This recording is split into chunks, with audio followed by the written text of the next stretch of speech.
है कि बहुत ही अद्भुत काम खुदा ने किया है तो वो दे सकता है, नहीं तो फिर हम सीधे प्रभु भोज भी क्योंकि हमने लेना है, उसके बाद खाना भी आप सबके लिए है, जितने लोग आए हैं तमाम लोगों के लिए खाना है, कोई फर्क नहीं पड़ता, 1 लाख या 2 लाख, सबके लिए खाने का इंतजाम है।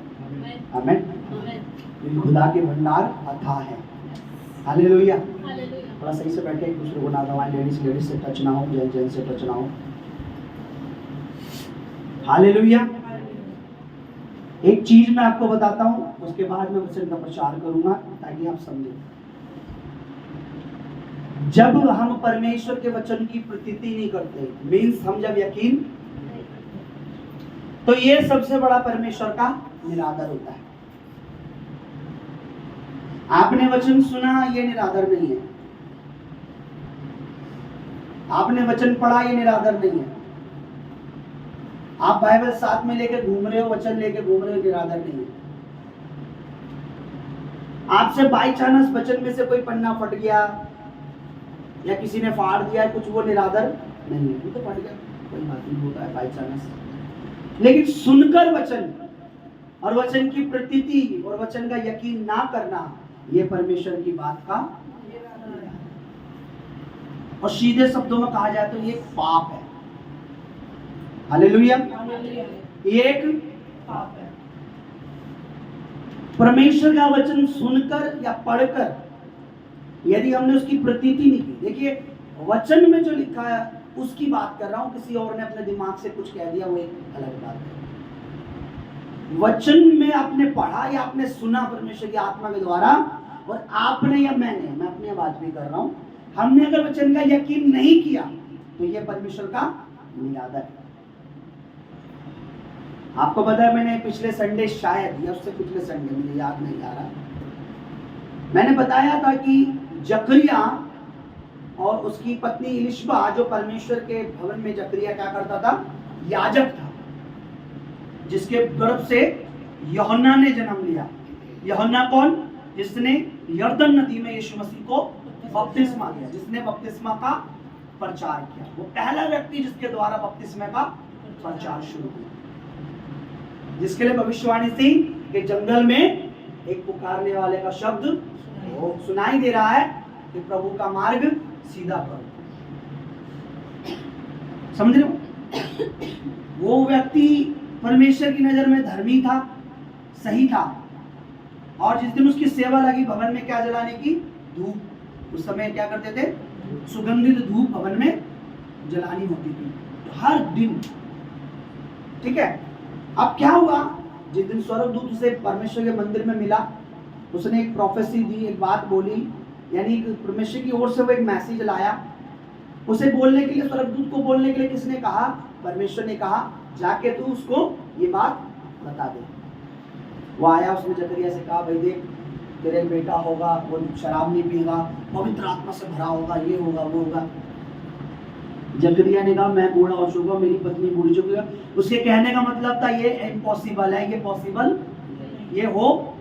उसने बोला तूने मेरी बात पर क्या करा है, संदेह किया, तूने मेरी बात की प्रतीति नहीं की, तेरा मुंह क्या हो जाएगा, अब बंद रहेगा। जब हम परमेश्वर का वचन सुनते हैं ना, जब प्रचार होता है या हम पढ़ते हैं, यकीन कीजिए परमेश्वर जो कह रहा है वो सच है। वो जरूरी नहीं है अभी आपको दिख नहीं रहा, आपको पूरा नहीं हो रहा, तो आप बोला रहे यार अभी तो कुछ हुआ नहीं, हो नहीं रहा। पहले के समय में क्या हुआ, पौलुस और उनके समय की बात, पतरस और पौलुस के समय की बात है। जब बहुत टाइम हो गया तो लोग कहने लगे कि देखो कितना टाइम हो गया, ये तो कहते थे प्रभु यीशु मसीह बादलों पे आएगा, हम स्वर्ग में जाएंगे, प्रभु यीशु मसीह कोई नहीं। उनकी बातें ऐसी होने लगी कि यीशु मसीह नहीं आ रहा, ये सब ऐसी बातें, मन गलत बातें हैं। तब पतरस ये पौलुस कहते हैं कि मेरी बात सुनो। पतरस कहते हैं कि परमेश्वर अपने वादों का सच्चा है, परमेश्वर सच है, ये सच है कि प्रभु यीशु मसीह बादलों पे आएगा, आप देखेंगे, ये मत सोचो, पर वो तुम्हारे विषय में, लोगों के विषय में धीरज रखे है कि कोई भी नाश ना हो और हर एक को मौका मिल जाए मन फिराने का, हर एक को बपतिस्मा लेने का मौका, हर एक को पाप की क्षमा का मौका आने को, तो वो तो आ जाएगा। लेकिन आज जिन्होंने अभी तक अपना जीवन प्रभु को नहीं दिया वो कहाँ जाएंगे? बोलो, वचन के अनुसार कहाँ जाएंगे? तो परमेश्वर के वचन में लिखा है कि परमेश्वर के यहाँ एक दिन 1000 दिन के और 1000 दिन एक दिन के। तुम ये मत सोचो अभी प्रभु यीशु मसीह आए नहीं, देखो 2024 साल हो गए, सिर्फ 2.5 दिन हुए परमेश्वर के नजर में। कितने दिन हुए यीशु मसीह को? 2.5 दिन। अगर 1000 साल को एक दिन माने प्रभु के अकॉर्डिंग तो कितने? 2.5 दिन भी नहीं हुआ अभी तो मेरे ख्याल से, क्योंकि 2500 में जब 2.5 दिन होंगे, अभी 2.5 दिन भी नहीं हुए, क्योंकि अभी 2024 चला है। 2000 जब 500 होगा, जब साल लगेगा ना, कौन सा साल चल रहा? 2500, तब 2.5 दिन होंगे प्रभु की नजर में। तो प्रभु मौका दे रहा हर एक को। परमेश्वर नहीं चाहता कोई भी नाश ना हो, प्रभु नहीं चाहता, कोई नहीं चाहता। प्रभु चाहता हर एक को मौका मिले, हर एक परमेश्वर के राज्य में हो, हर एक बचाया जाए नरक की धधकती आंख से।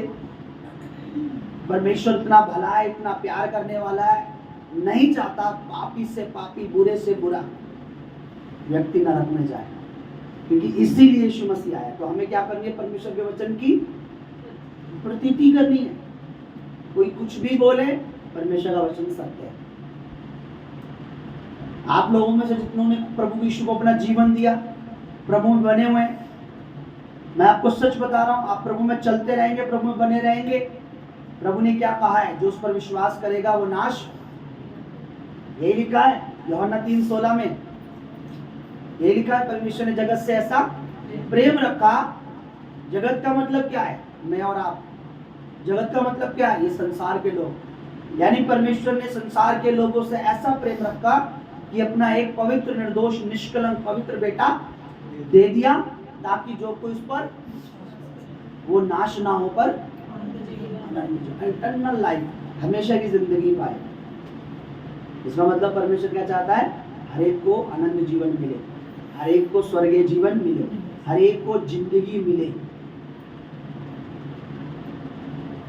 आप हैरान हो जाएंगे अगर आपको, जैसे आप यहाँ बैठे हो, अभी हमें सबको प्रभु थोड़ी देर के लिए स्वर्ग ले जाए, और ऐसे लोग वहाँ बैठे हैं और ऐसे लोग घूमते फिरते, मैंने बोला यार ये तो यार हम तो सोचते थे लोग ये मर गए, ये मरे नहीं भाई, तो सब यहाँ घूम रहे। क्योंकि परमेश्वर के वचन में लिखा है मसीह में लोग मरते नहीं हैं, सोते हैं। और ये भी लिखा है कि मसीह में जैसे ही पलक झपकते ही परिवर्तन हो जाता है, ये देह यहीं रह जाती है, नई देह तुरंत मिल जाती है। क्या मिल जाती है? न्यू बॉडी मिल जाती है। क्या मिल जाती है? तो मतलब शरीर चेंज हो जाता है, बंदा नहीं मरता, इंसान मरता नहीं। समझ रहे हो? नई देह के साथ आप यहाँ सर्वाइव नहीं कर सकते, यहाँ नहीं रह सकते। नई देह स्वर्गीय देह, उसे क्या कहा है? जैसे पृथ्वी पार्थिव देह है, बाइबल में लिखा है, और उस कहते हैं, आप कोई कहेगा कि मुर्दे कैसे जी उठते हैं और कैसे शरीर के साथ उठ जाते हैं, तो पौलुस कहते हैं, ये मूर्ख, जैसे मछली का अलग शरीर है, पक्षी का अलग शरीर है। मछली का शरीर और पंछी का शरीर एक ही है क्या? बोलो। गाय का शरीर और घोड़े का शरीर एक ही है क्या? सांप का शरीर और क्या नाम कहते हैं, बिल्ली का शरीर एक ही है क्या? ये सारे जितने भी जीव जंतु है, सबकी अलग अलग देह है ना, है कि नहीं है? पौलुस कहते हैं इसी तरीके से हमारे शरीर, स्वर्गीय शरीर और ये पृथ्वी का शरीर भी है और स्वर्गीय शरीर भी है। स्वर्ग में भी शरीर मिलेगा, लेकिन क्या करना पड़ेगा? प्रभु पर बपतिस्मा लेना पड़ेगा, विश्वास करना पड़ेगा। प्रभु ने मृत्यु नहीं बनाई थी भाई। मैं आपको एक वचन पढ़वाऊं तो आप हैरान हो जाएंगे। वचन में लिखा है कि पाप के द्वारा मृत्यु जगत में आई। कहां आई? इसका मतलब मौत तो थी नहीं।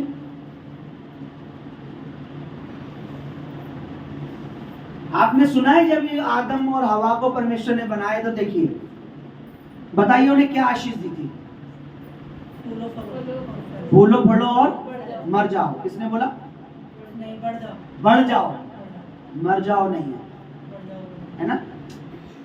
फूलो फलो और, वहां ये तो नहीं बोला फूलो फलो और मर जाओ। यानी मृत्यु नहीं बनाई गई। मेरे और आपके लिए मृत्यु, और मृत्यु कैसी आई? बाइबल में लिखा पाप के द्वारा मृत्यु संसार में आई, फिर सब में फैल गई। जैसे महामारी फैली थी ना अभी कोरोना, किसी एक व्यक्ति के द्वारा तो हुई होगी। पहले किसी को जुकाम हुआ होगा, फेफड़ों में कुछ हुआ होगा, यहाँ वहाँ छींक रहा होगा, थूक रहा होगा, वहां से कुछ और फैली, वहां से चाइना से फिर यहाँ आ गई, ऐसे ही तो फैली। जिस तरीके से कोरोना सब में फैलता चला गया, बाइबल कहते हैं इसी तरीके मृत्यु भी सब में फैलती। लेकिन प्रभु के वचन में लिखा है कि धन्य हमारे प्रभु यीशु मसीह के द्वारा, जिसके द्वारा अब जीवन हमारे में राज्य करता है, यानी अब जीवन आ चुका है। यानी हम मृत्यु का जो कोरोना का जो जैसे बन गया था ना, क्या बन गया था? वैक्सीन, है ना। प्रभु कहता है कि अब मौत की वैक्सीन जो है, वो मौत का जो है वो हमारा प्रभु यीशु मसीह तोड़ है। इसने वचन में लिखा है, ए तेरी मौत, तेरा डंक कहाँ रहा, तेरी जीत कहाँ रही। अब आप कहेंगे मौत को, बाइबल में लिखा है यीशु मसीह के जी उठने का अर्थ ही ये है कि अब हम भी, प्रभु के वचन में लिखा है जैसे मसीह मुर्दों में से जी उठा, अब जो उसके साथ बपतिस्मा लेते हैं वैसे उसके साथ गाड़े गए हैं, और जैसे मसीह मुर्दों में से जी उठा वैसे हम भी मुर्दों में से जी उठे। अब मैं एक एग्जाम्पल देता हूं, अपना ही बताता हूं। मैंने प्रभु को अपना जीवन दे रखा है, और मैं लेट तो सकता नहीं, वीडियो वाला दिखाएगा भी नहीं। मान लीजिए मैं सिर्फ बता रहा हूं आपको, मैंने प्रभु को जीवन दिया, मेरी आयु पूरी हो गई, अच्छा खासा मैं 200 साल यहाँ सेवा करके अपना प्रभु के प्रचार करके लाखों रुपए बचा के बड़ी कलीसिया बना के, अब मैं, मेरी बारी आई। अब बाइबल कहती है जैसे मेरी आंखें बंद हुई, मेरी आंखें खुल गई। बाइबल के अनुसार मेरे शारीरिक आंखें क्या हुई, लेकिन मैं एकदम, मुझे नई देह मिल गई तुरंत। वो देह यहाँ नहीं मुझे मिली, और मैं देह के साथ, क्योंकि यीशु मसीह देह के साथ उठाए और देह के साथ ही स्वर्ग में, बिना शरीर के तो गया नहीं ना। वैसे एक प्रभु विश्वास करने वाला व्यक्ति इस शरीर की बात नहीं कर रहा, आत्मिक देह के साथ स्वर्ग में जाता है। एक बात और मैं बता दूं, स्वर्ग में कोई नंगा नहीं जाता। कोई भी व्यक्ति आपको स्वर्ग में नंगा नहीं मिलेगा।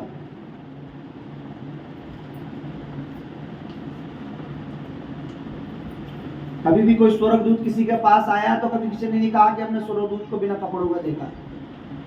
उनके वस्त्र, बाइबल में लिखा है जैसे स्वर्गीय देह है, सॉरी जैसे पृथ्वी की देह स्वर्गीय देह भी है, जैसे धरती पे वस्त्र हैं वैसे स्वर्गीय वस्त्र भी है। अब आप बोलोगे स्वर्ग में भी कपड़े है भाई, लेकिन लिखा जैसे पृथ्वी का शरीर अलग है, इसलिए एकदम आत्मिक शरीर में सामर्थ्य है, वो बूढ़ा नहीं होता, उसमें झुर्रियां नहीं पड़ती, मुरझाता नहीं। आप हैरान हो जाओगे, आप और जब हम स्वर्ग जाएंगे ना, आज से जब भी हम जाएंगे तो यीशु मसीह जैसे गए थे वैसे ही मिलेंगे। आपको लग रहा होगा 2000 साल हो गए, यीशु मसीह की लंबी दाढ़ियां हो गई होंगी, बूढ़े हो गए होंगे, खांसते हुए मिलेंगे मैं ही मसीह हूं, ऐसा नहीं है। यंग है पूरे, बिल्कुल लड़के हैं, यंग है बिल्कुल, क्योंकि शरीर, पृथ्वी का शरीर कमजोर होता है, मुरझाता, मर जाता है। स्वर्गीय देह मुरझाती, अमर है वो। अब आप बोलेंगे स्वर्गीय देह का तेज अलग है, तेज कैसे, उसकी सामर्थ्य अलग है। मैं एक डेमो दिखाऊं। ये जैसे मान लीजिए ये मेरा रुमाल है, ये यहाँ का कपड़ा है, ये भी सिर्फ कपड़ा है, लेकिन जब मैं इस पर मसाज करता हूँ, जब मैं इसे इस पर अभिषेक करता हूँ तो फिर ये नॉर्मल कपड़ा, आपको सबको पता है क्या होता है। इसी तरीके से परमेश्वर जो देह देता है उसका तेज अलग होता है। मैं क्यों ये बात बता रहा हूँ, आज हम प्रभु की भोज में शामिल होंगे, हमें पता तो लगे प्रभु ने हमारे लिए करा क्या है। मैं क्यों कलीसिया में आता हूँ, मैं क्यों मिनिस्ट्री में हूँ, मैं क्यों यीशु को जीवन दूं, मैं क्यों प्रभु विश्वास करूं, मैं क्यों बपतिस्मा लूं, मुझे पता तो होना चाहिए, क्योंकि लिखा है कि विश्वास के द्वारा हम क्या करते हैं। अब देखिए, अब वचन निकालेंगे, इससे पहले कि मैं आपको